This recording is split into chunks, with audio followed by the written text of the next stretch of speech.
co-sign giving coke to 9-year-olds? This is an easy one. Contrary to popular belief, no, I do not. I think that's really bad. Here's a funny thing. So when we mentioned earlier, I had the big falling out with Mike David. And then this secret phone call recording dropped of me spilling all the shitting on Mike completely. By the way, I stand by everything I said. And then this podcast with Paul, what is that guy's called? Paul M. Hulty, like Steel Toe Morning Show? No, you definitely know some stuff. You know too much. Leaked tape. He did like 3 hours on my leaked RedBar tape. Oh, really? That guy. Yes. Okay. And it was actually pretty good coverage. What was the leaked RedBar tape? Oh, God. Let's not get into all this. Yeah, it's like, look, it was a whole thing, Like I said, I was JQing. I was really angry about that. I went back to my hotel room. I got pissed.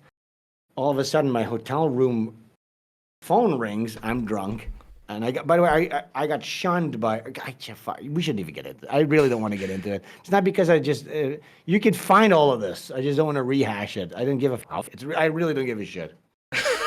Okay. Or do you really want to know? Can you sum it up in just one sentence? Shit. Okay, so I do RedBar Radio. I fly out there. I'm in the studio. We have a big show. We're drinking. We're going nuts.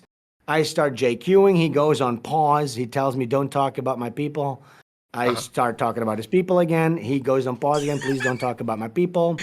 I do it again because I'm drunk. Then the show is over. We have a big yelling match. I tell him he's a guy. Then I go to my hotel room. Now, we had a huge, big plan to do multiple shows. We were going to hang out. We were going to shoot guns, blah, blah, blah. Now, next day I wake up. I try to call him. No answer.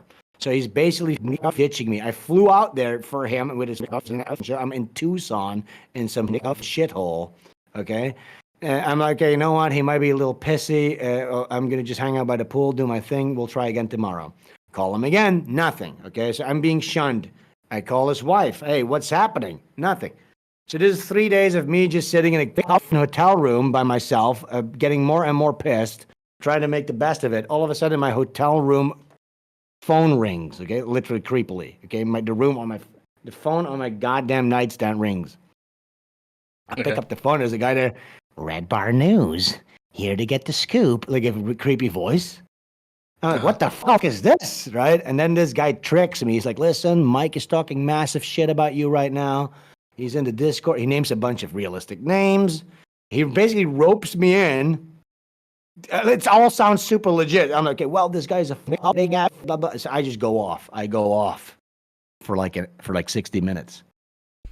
So it was like a fake guy that was calling you on behalf, pretending to be Mike, and then you dumped on Mike. He's pretending to be one of Mike's inner circle guys that's in one of Mike's group chat, naming a lot of names that would be in that group chat. Go like, yeah, Mike is shitting on you completely, blah, blah, blah.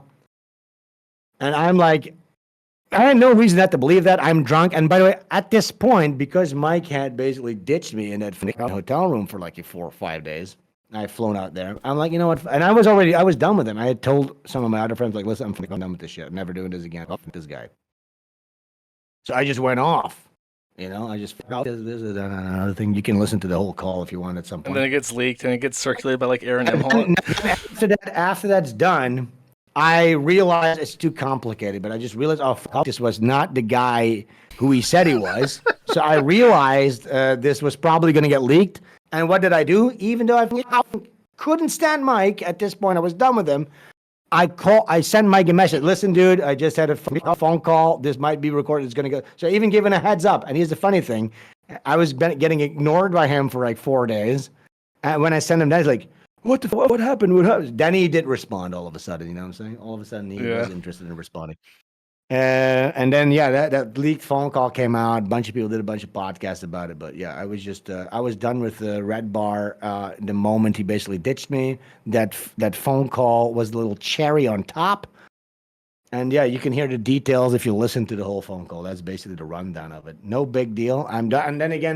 And then the aftermath of that is like people going like, oh yeah, well, talk shit about him. Is he really sick? What's his disease? Here's the thing. Again, I know all the ins and outs, but you're never going to hear it because I'm not like that. I'm not going to be drama farming. This is this guy's life. I wish him the best of luck.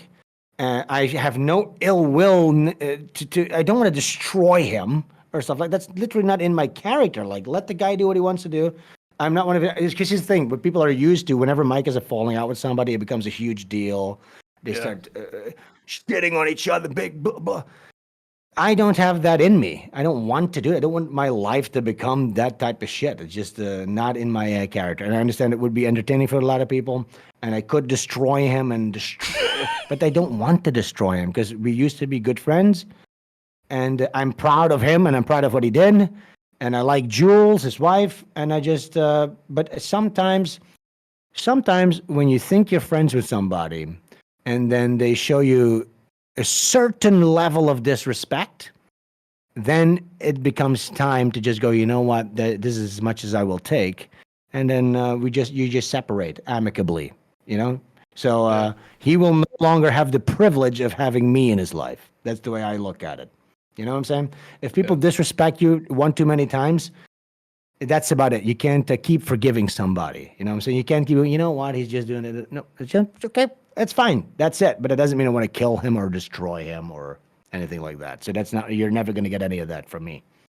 Now, unless he starts, if he pulls the first punch, there's going to be some atomic bombs, but I don't think that'll ever happen. It's probably a good idea then, because it like distracts you from what you're trying to do, right? Yeah, I'm not. That's not what my shit is. Listen, that's not. I explained that before. You know what I'm saying? I just that's not my vibes. Yeah. You know what I'm saying? But yeah, you should probably listen to that phone call. You'll get a lot of extra context to this.